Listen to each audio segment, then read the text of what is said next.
పశ్చిమాసియాలో ఉద్రిక్తతలు పెరుగుతూ ఉన్నాయి. ఇరాన్పై ఇజ్రాయెల్ భీకర దాడులు చేస్తోంది. సార్, ఈ ఇరాన్ ఇజ్రాయెల్ మధ్య యుద్ధం నేపథ్యంలో భారత్ మీద ఎటువంటి ప్రభావం ఉంటుంది సార్? మనకి ఇండియాకు చాలా స్టేట్స్ ఉన్నాయి ఈ ప్రాంతంలో. ఒకటి, మనం ఎనర్జీ డిపెండెంట్ ఎకానమీ, అంటే మన మొత్తం ఇంధన అవసరాలు, ముడిచముల అవసరాల్లో 85 to 90% ఇంపోర్ట్స్ పైన, దిగుమతులపైనే ఆధారపడతాం. సో ప్రపంచంలో ఉన్నటువంటి ఈ హైడ్రోకార్బన్ రిజర్వ్స్లో 2/3 ఈ మిడిల్ ఈస్ట్, మధ్యప్రాచ్యగా పిలువబడే middle east and north Africa Meena అంటారు, లేదా వెస్ట్ ఏషియా నార్త్ ఆఫ్రికా వానా అంటారు. సో అంటే ఈ గల్ఫ్ ప్రాంతంలోనే 2/3 ఉన్నాయి. ఇప్పుడు భారతదేశం దిగుమతి చేసుకునే ముడి చమురులో, క్రూడ్ ఆయిల్లో 46% ఈ ప్రాంతం నుంచే వస్తుంది, 46%. భారతదేశం దిగుమతి చేసుకునే గ్యాస్లో 70% ఈ ప్రాంతం నుంచే వస్తాయి. అంటే మనకు భౌగోళికంగా కూడా దగ్గర కనుక మనం ఈ ప్రాంతం పైన ఎక్కువగా ఆధారపడతాం.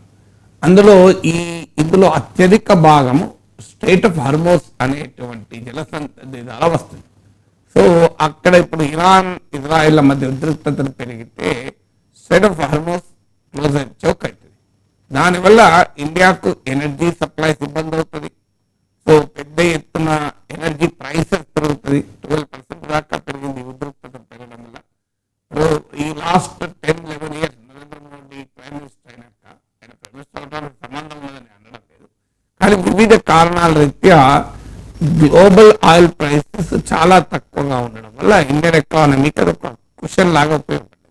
మీకు 2014లో ప్రపంచ ముడి చమురు ధరలు $108. ఇప్పటి వరకు $100 దాటలే. ఆ తర్వాత ఇక మీకు 2013 ఆ ప్రాంతంలో ఇండియన్ ఎకానమీ తీవ్ర ఒత్తిళ్లు ఎదుర్కొన్న కాలంలో ఈ ముడి చమురు ధరలు ప్రపంచ చమురు మార్కెట్, గ్లోబల్ ఆయిల్ మార్కెట్లో $140కి వెళ్ళింది. ఆ తర్వాత మీకు పడిపోతూ వచ్చింది. ఈవెన్ నవ్ కూడా అరౌండ్ 80-85 ఈ ప్రాంతంలో ఉంది. ఏమైనా $80-85 పర్ బ్యారల్ ఉంటే ఇండియా కంఫర్టబుల్గా ఉంటుంది. అంటే ప్రొడక్షను, కాస్ట్ ఇవన్నీ కంఫర్టబుల్గా ఉంటాయి. కానీ ముడి చమురు ధరలు పెరిగితే it has a cascading effect అంటారు. అంటే అన్ని రకాల వస్తువుల ధరలు పెరగటానికి అవకాశం ఉంటుంది, ఎందుకంటే ఇట్స్ ఏ ట్రాన్స్పోర్ట్ ఫ్యూయల్ కనుక. సో అందువల్ల మొదటి ఇంపాక్టు ఆయిల్తో దింకింది. ఇక రెండవ ఇంపాక్టు, ఈ ప్రాంతంలో పెద్ద సంఖ్యలో భారతీయులు ఉద్యోగాలు చేసుకుంటున్నారు, జీవిస్తున్నారు. వాళ్ళు పంపే రెమిటెన్సెస్ ఉంటారు, అంటే ఫారిన్ రెమిటెన్సెస్, వారు తిరిగి మాతృదేశానికి పంపే రెమిటెన్సెస్ ఇండియాకు కరెంట్ అకౌంట్ డెఫిసిట్ను అధిగమించడానికి, ఫారిన్ ఎక్స్చేంజ్ రిజర్వ్స్ కొరకు ఉపయోగపడుతుంది. మీకు 1991 ఆ ప్రాంతంలో మనం India balance of payments crisis ఎదుర్కొంది. అంటే విదేశీ మారక ద్రవ్య చెల్లింపుల సంక్షోభాన్ని ఎదుర్కొంది. ఆ బ్యాలెన్స్ ఆఫ్ పేమెంట్ క్రైసిసే 1991 ఎకనామిక్ రిఫార్మ్స్కు ప్రాతిపదికైంది. ఆ టైంలో మీకు చంద్రశేఖర్ ప్రధానమంత్రిగా ఉన్నప్పుడు నాకు గుర్తు, అప్పటి నుంచి మన్మోహన్ సింగ్, మన పివి నరసింహరావు ప్రైమ్ మినిస్టర్ అయ్యే వరకు ఈ క్రైసిస్ కొనసాగింది. కేవలము 15 days ఇంపోర్ట్ బిల్ కూడా కట్టడానికి అవసరమైన డాలర్లు కూడా భారతదేశం దగ్గర లేకుండే. ఇప్పుడు మనకు 10 months కావాల్సినటువంటి ఫారిన్ ఎక్స్చేంజ్ ఉంది. సో ఆ స్థాయిలో మనం ఉన్నప్పుడు ఇప్పటికీ పాకిస్తాన్ ఇంత ఫారిన్ ఎక్స్చేంజ్ క్రైసిస్ ఎదుర్కొంటోంది అని మాట్లాడుతున్నాం. ఈవెన్ టుడే పాకిస్తాన్కి ఒక 2 నెలల పాటు ఇంపోర్ట్స్ను ఫైనాన్స్ చేసే ఫారిన్ ఎక్స్చేంజ్ ఉంది. కానీ 1991లో ఇండియా పరిస్థితి ఏంటంటే 15 రోజుల ఫారిన్ ఎక్స్చేంజ్ ఇంపోర్ట్ రిక్వైర్మెంట్స్ కూడా మీట్ చేయగలిగే ఫారిన్ ఎక్స్చేంజ్ లేక our country was on the brink of default. అంటే ఈ దేశానికి అప్పులు ఇవ్వకండి, ఇస్తే ఈ దేశ ఎకానమీ దివాలా తీస్తుంది అని చెప్పే పరిస్థితి. సో ఇలాంటి పరిస్థితుల్లో మనం బంగారం నిల్వల్ని బ్యాంక్ ఆఫ్ ఇంగ్లాండ్కు తరలించాల్సి వచ్చింది. సో ఈ సిచ్యువేషను కారణం ఏంటి? మనకు గనక మనం వెనక్కి వెళ్ళి చూస్తే, సో మన ఈ ఇంపోర్ట్ డిపెండెన్సీ అనేది ఒక కీలకమైన ఇష్యూ మనకి ఎప్పుడైనా. ఆయిల్, ముడి చమురులో ఇంపోర్ట్ డిపెండెన్సీ. సో కానీ ఆ రోజుల్లో భారతదేశాన్ని కాపాడింది ఎవరు, మన గౌరవాన్ని ప్రతిష్టను కాపాడింది ఎవరంటే సంపన్న దేశాల్లో ఉండే వెల్తీ నాన్ రెసిడెంట్ ఇండియన్స్ పంపిన డబ్బు కాదు. ఈ గల్ఫ్ దేశాల్లో ఉన్న ఫిట్టర్లు, టర్నర్లు, ఎలక్ట్రీషియన్లు, కన్స్ట్రక్షన్ వర్కర్లు, వీళ్ళు ఇంటికి పంపించిన డాలర్లు మన పరువు నిలిపాయి. సో ఎందుకు అంటే మీకు అమెరికాలోనో యూరోప్లోనో ఆస్ట్రేలియాలోనో ఉండే ఇండియన్స్కు సోర్సెస్ ఉంటాయి. అంటే ఇండియన్ ఎకానమీ బాగలేకపోతే వాళ్ళ అవసరాలను బట్టి వాళ్ళకి అక్కడ ఇన్వెస్ట్ చేసుకునే అవకాశం ఉంటుంది. కానీ మీకు ఉదాహరణకు అమెరికాలో డలాస్లో ఉన్నారనుకోండి, మన వాళ్ళు పెద్ద ఎత్తున రియల్ ఎస్టేట్లో అక్కడ ఇన్వెస్ట్ చేస్తున్నారు, ఆడ వ్యాపారాల్లో ఇన్వెస్ట్ చేస్తున్నారు. ఇండియాకు పంపించాల్సిన అవసరం లేకుండా వాళ్ళ సంపద, వాళ్ళ ఆదాయం, సర్ప్లస్ ఇన్కమ్ను అక్కడే ఇన్వెస్ట్ చేసి లాభం పొందుతున్నారు. కానీ మీ గల్ఫ్లో పనిచేసే వాళ్ళు ఇన్వెస్ట్మెంట్ సంపాదించడానికి పోయిన వాళ్ళు కాదు, బతుకు తెరువు కొరకు పోయిన వాళ్ళు. అందువల్ల వాళ్లకు మిగిలి ఇన్వెస్ట్ చేసుకునే అంత సీన్ ఏమి ఉండదు. వాళ్ళు బతుకు తెరువు కొరకు పోయిన వాళ్ళు కనుక తర్వాత వాళ్ళు అక్కడ సెటిల్ అయ్యడానికి అవకాశం లేదు. అమెరికాలోనో లండన్లోకి వెళ్ళిన వాళ్ళు అక్కడే సెటిల్ అవుదాము, ఆడ సిటిజన్షిప్ పొందుదాము, గ్రీన్ కార్డ్ పొందాం అనుకుంటారు కనుక అక్కడే ఇన్వెస్ట్ చేస్తారు. ఇక్కడ సౌదీ అరేబియాకో, ఒమన్కో, ఇరాన్కో పోయిన వాళ్ళు అక్కడ సెటిల్ కాదు. సో అందువల్ల వాళ్ళు ఇండియాకి తిరిగి వస్తారు కనుక వాళ్ళు ఆటోమేటిక్గా వారు ఇండియాకు మనీ పంపిస్తూ ఉంటారు. వాళ్ళ ఫ్యామిలీస్ ఇక్కడ వాళ్ళు పంపించే డబ్బు పైన ఆధారపడి ఉంటారు. సో ఈ కారణాల రీత్యా అక్కడ ఇన్వెస్ట్మెంట్ కూడా సౌదీ అరేబియాలో ల్యాండ్ కొనుక్కొని ఇన్వెస్ట్ చేయలేము, అక్కడ వ్యాపారాలు చేయలేము, అంత సులభం కాదు. అందువల్ల వీళ్ళందరూ ఇండియాకు మనీ పంపుతారు. ఆ ఫారెన్ రెమిటెన్సెస్ మన ఎకానమీకి కీలకం. ఒకసారి మిడిల్ ఈస్ట్ మొత్తం క్రైసిస్లోకి వస్తే వీళ్ళ ఉద్యోగాల మీద ప్రభావం పడుతుంది, వీళ్ళ ఇంటికి తిరిగి రావాల్సి వస్తుంది. అప్పుడు ఇండియన్ ఎకానమీ పైన సీవియర్ ప్రెషర్. అంచనా ప్రకారం గల్ఫ్ దేశాల్లో 90 లక్షల మంది భారతీయులు ఉన్నారు, 9 మిలియన్ ఇండియన్స్. మీకు ఒక 3,000 మంది, 10,000 మంది దాదాపు ఇరాన్లో ఉన్నారు, 3,000 మంది లెబనాన్లో ఉన్నారు, ఈవెన్ ఇజ్రాయిల్లో 30,000 మంది ఉన్నారు. సో మీకు హైయెస్ట్గా యునైటెడ్ అరబ్ ఎమిరేట్స్లో ఉంటారు, ముఖ్యంగా మలయాళీస్ పెద్ద సంఖ్యలో ఉంటారు, సౌదీ అరేబియాలో ఉన్నారు. సో ఈ కంట్రీస్లో మనకు మన ప్రజలు ఉన్నారు. అది మన ఎకానమీకి నేను ఇప్పటిదాకా ఎక్స్ప్లెయిన్ చేసిన ఫారెన్ రెమిటెన్సెస్ రీత్యా ఒక కీలకమైనటువంటి సోర్స్ ఆఫ్ ఇన్కమ్ కూడా ఇది రెండవ కారణం. మూడవ కారణం ఏంటంటే మనము ఇరాన్లోని చెబహార్ పోర్ట్లో ఇన్వెస్ట్ చేస్తున్నాం. అక్కడ $120 మిలియన్ ఖర్చు పెట్టి అదొక టెర్మినల్ నిర్మిస్తున్నాం. ఈ చెబహార్ పోర్టులో ఇండియన్ పార్ట్నర్షిప్ అనేది చాలా హిస్టరీ ఉంది. వాస్తవంగా ఇది పాకిస్తాన్ బైపాస్ చేస్తూ ఆఫ్ఘనిస్తాన్, సెంట్రల్ ఏషియాకు ఇండియా వెళ్ళటానికి ఒక రూట్ ఇది.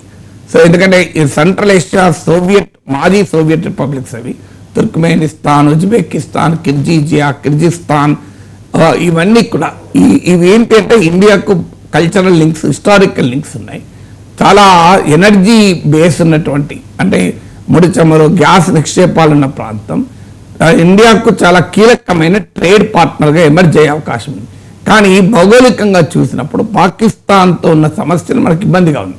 గతంలో మనము ఆఫ్ఘనిస్తాన్, పాకిస్తాన్, తుర్క్మెనిస్తాన్, ఆఫ్ఘనిస్తాన్, పాకిస్తాన్, ఇండియా టపీ అనే ఒక పైప్ లైన్ ప్లాన్ చేశాం. ఇరాన్, పాకిస్తాన్, ఇండియా అనే పైప్ లైన్ ప్లాన్ చేశాం. సో ఈ సెంట్రల్ ఏషియాకు కీలక యాక్సెస్ ఇచ్చేది, ఆఫ్ఘనిస్తాన్కి యాక్సెస్ ఇచ్చే దాంట్లో ఈ చెబహార్ పోర్ట్ కీలకం. ఇరాన్ పైన అమెరికా ఆంక్షలు విధించినప్పుడు అమెరికా ఒత్తిళ్లకు తల వంచి మనం ఇరాన్ నుంచి ఆయిల్ ఇంపోర్ట్స్ జీరో చేసుకున్నాం. ఒకప్పుడు మన మొత్తం ఆయిల్ ఇంపోర్ట్స్లో 10% ఇరాన్ నుంచి వచ్చేవి. అందులో మనం రూపీతో ట్రేడ్ చేసేవాళ్ళం.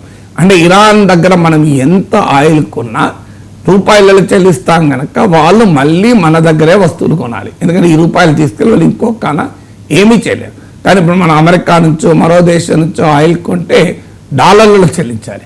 సో ఆ అడ్వాంటేజ్ మనకు ఇరాన్తో ఉండే.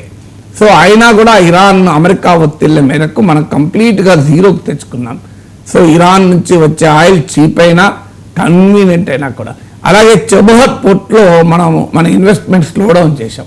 అప్పుడు ఇరాన్ చైనా వైపు చూసింది, చైనా ఎంటర్ అయింది. అప్పుడు ఆ పరిస్థితుల్లో మళ్ళీ మనము ఇటీవల చెబహార్ పోర్ట్లో ఇన్వెస్ట్మెంట్ యాక్టివిటీ పెంచాం. ఇప్పుడు ఈ మిడిల్ ఈస్ట్ క్రైసిస్లోకి వస్తే, ఇజ్రాయెల్ ఇరాన్ టెన్షన్లు పెరిగితే ఆ చెబహార్ పోర్ట్లో ఇండియన్ ఇన్వాల్వ్మెంట్ ఛాలెంజింగ్గా మారిపోతుంది. మళ్ళీ అమెరికా ఆంక్షలు, గందరగోళం అయిపోతుంది. ఇది మూడవ ప్రాబ్లం. నాలుగవ ప్రాబ్లం ఏంటంటే China belt and road initiative అనే ఒక ట్రేడ్ రూట్ను మీద భారీ ఎత్తున ఇన్వెస్ట్ చేస్తుంది. ఇదేంటంటే ప్రపంచంలోని అనేక రకాల రవాణా మార్గాలతో కలిపే ఒక పెద్ద corridor, road and belt and road initiative అంటారు. సో దీన్ని ఇండియా వ్యతిరేకిస్తోంది. ఎందుకు వ్యతిరేకిస్తోంది అంటే, ఒకటి ఇది చైనా సుప్రీమసీని, చైనా హెజిమనీని పంపుతుంది కనుక ఇది భారత్కు నష్టమని మనం భావిస్తున్నాం. అలాగే చైనా పాకిస్తాన్ ఎకనామిక్ కార్డర్, సిపెక్ అంటారు, ఇది భారతదేశ భూభాగాలైన పాక్ ఆక్రమిత కశ్మీర్లోని గిల్గిట్ బల్తిస్తాన్ల ద్వారా ప్రయాణం చేస్తాయి. అందువల్ల ఇది భారత సావర్నిటీకి అటాక్ అని మనం అంటున్నాం.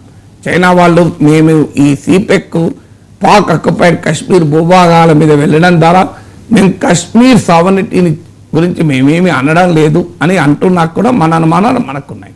సో అందువల్ల ఈ బెల్ట్ అండ్ రోడ్ ఇనిషియేటివ్లో ఎప్పుడైతే మనం చేరలేదో, సో ఈ బెల్ట్ అండ్ రోడ్ ఇనిషియేటివ్కు ప్రత్యామ్నాయంగా India middle east economic corridor అని చెప్పి ఒక ట్రాన్స్ కాంటినెంటల్ రూట్ టు యూరప్, అంటే భారతదేశం నుంచి యూరప్కు అంటే ఒక ట్రేడ్ రూట్ను భారతదేశం ఇటీవల మీకు G20 సమావేశంలో కూడా ఈ ప్రతిపాదన వచ్చింది. ఈ ట్రాన్స్ కాంటినెంటల్ అంటే ఖండాంతర వాణిజ్య మార్గం, ట్రాన్స్ కాంటినెంటల్ ట్రేడ్ కారిడార్, దీని పేరు India middle east economic corridor అని. సో ఈ India middle east economic corridor మీకు అరబ్ పెనిన్సులా, అరేబియా ద్వీపకల్పం, అలాగే ఇజ్రాయెల్ ద్వారా వెళ్తుంది. అందువల్ల ఇక్కడ క్రైసిస్ ఏర్పడితే మన India middle east economic corridor అంటే చైనా క్రియేట్ చేస్తున్న బెల్ట్ అండ్ రోడ్ ఇనిషియేటివ్కు చాలా అంబిషియస్ ఆల్టర్నేటివ్గా భారతదేశం మొదలుపెట్టిన ఇండియా మిడిల్ ఈస్ట్ ఎకనామిక్ కారిడార్కు ఇది ఛాలెంజ్గా మారుతుంది, అడ్డంకిగా మారుతుంది. అందువల్ల అది ఒక 4వ సమస్య. మనకు 5వ సమస్య ఏంటంటే, మనం ఇక్కడ I2U2లో భాగం అంటే India, Israel, United states, United Arab Emirates, ఈ I2U2ను మిడిల్ ఈస్ట్ పాడుగా పిలుస్తారు. అంటే ఇక్కడ మనకు చాలా డిప్లొమాటిక్ స్టేట్స్ ఉన్నతానికి ప్రూఫ్ ఇది. సో అందువల్ల ఇలాంటి భారతీయ స్ట్రాటజిక్ డిప్లొమాటిక్ ఇనిషియేటివ్, వ్యూహాత్మక దౌత్య చర్యలకు కూడా అడ్డంకి. 6వది మనకు ఇరాన్తోనూ ఇజ్రాయెల్తోనూ చారిత్రక సాంస్కృతిక సంబంధాలు ఉన్నాయి. సో ఈ హిస్టారికల్ అండ్ కల్చరల్ రిలేషన్స్ కాస్త మనం బ్యాలెన్స్ చేసుకుంటూ వస్తున్నాం. It's a very very delicate strategic balance ఇది.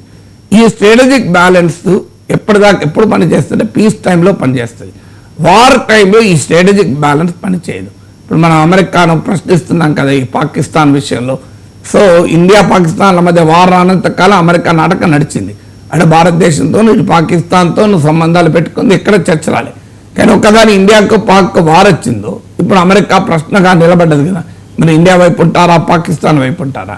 సో ఇప్పటిదాకా ఇజ్రాయెల్ ఇరాన్ల మధ్య మనము మెయింటైన్ చేస్తున్న స్ట్రాటజిక్ ఇంబ్యాలెన్స్ కాస్త ఈ యుద్ధం గనక పెరిగితే దెబ్బతింటుంది. అందువల్ల ఇలా ఇండియాకు ఈ ప్రాంతం చాలా కీలకం, వ్యూహాత్మకంగా, స్ట్రాటజిక్గా, ఎకనామిక్గా, ఫారిన్ పాలసీ పరంగా కూడా చాలా కీలకం. 7వది మీకు వరల్డ్ ఎకానమీ పైన ఇది దెబ్బ పడుతుంది. Already geopolitical tensions, geoeconomic టెన్షన్స్తో వరల్డ్ ఎకానమీ ఇబ్బందుల్లో ఉంది. ప్రపంచ ట్రేడ్ 1 to 2% ట్రంప్ టారిఫ్ల వల్ల ఎఫెక్ట్ అవుతుంది. ప్రపంచ ఉత్పాదకత దెబ్బతింటోంది. స్టాక్ మార్కెట్లన్నీ వాలటైల్గా ఉన్నాయి, అమెరికా నుంచి ఇండియా వరకు. కరెన్సీ మార్కెట్ వాలటైల్గా ఉంది. సో ఇంత గందరగోళంగా వరల్డ్ ఎకానమీ ఉన్న సమయంలో ఇప్పుడు మీకు ఆయిల్ ప్రైసెస్, గోల్డ్ ప్రైసెస్ పెరగడం మొదలుపెట్టాయి. సో వరల్డ్ ఎకానమీలో ఆల్రెడీ ట్రంప్ సృష్టిస్తున్న వార్ ఉంది. ఇప్పుడు already Israel Gaza war close కాలేదు, రష్యా యుక్రెయిన్ వార్ ఎండ్ కాలేదు. ఇప్పుడు తాజాగా మరొక బిగ్గర్ కాన్ఫ్రంటేషన్ ఇజ్రాయెల్ ఇరాన్ల మధ్య ఎంటర్ అయితే ఇది వరల్డ్ వైడ్ పోలరైజేషన్ కూడా దారితీసే ప్రమాదం ఉంటుంది. దానివల్ల వరల్డ్ ఎకానమీ దెబ్బతింటే, వరల్డ్ ట్రేడ్ దెబ్బతింటే ఆటోమేటిక్గా అది ఇండియన్ ఎకానమీ పైన, ఇండియన్ ట్రేడ్ పైన, మన ఎక్స్పోర్ట్స్ పైన పెద్ద ఎత్తున ప్రభావం పడుతుంది. సప్లై చైన్స్ డిస్రప్ట్ అవుతాయి. సో అందువల్ల ఇది geo political and geo economic tensions కూడా పెంచుతుంది. సో అందువల్ల ఈ ప్రాంతంలో 8వది కూడా ఉంది. 8th ఇష్యూ ఏంటంటే మన సౌత్ ఏషియన్ రీజన్ పై కూడా వరల్డ్ ఫోకస్ అంటే పాకిస్తాన్ ప్రేరేపిత తీవ్రవాదం పైన మనం గ్లోబల్ డిప్లొమసీని మన వైపు తిప్పుకోవడానికి ప్రయత్నం చేస్తున్నాం. అందులో భాగంగానే భారతదేశ పార్లమెంటరీ డెలిగేషన్స్ ప్రపంచమంతా తిరిగాయి. మన ఫారిన్ మినిస్టర్ నెదర్లాండ్స్ పర్యటించాడు.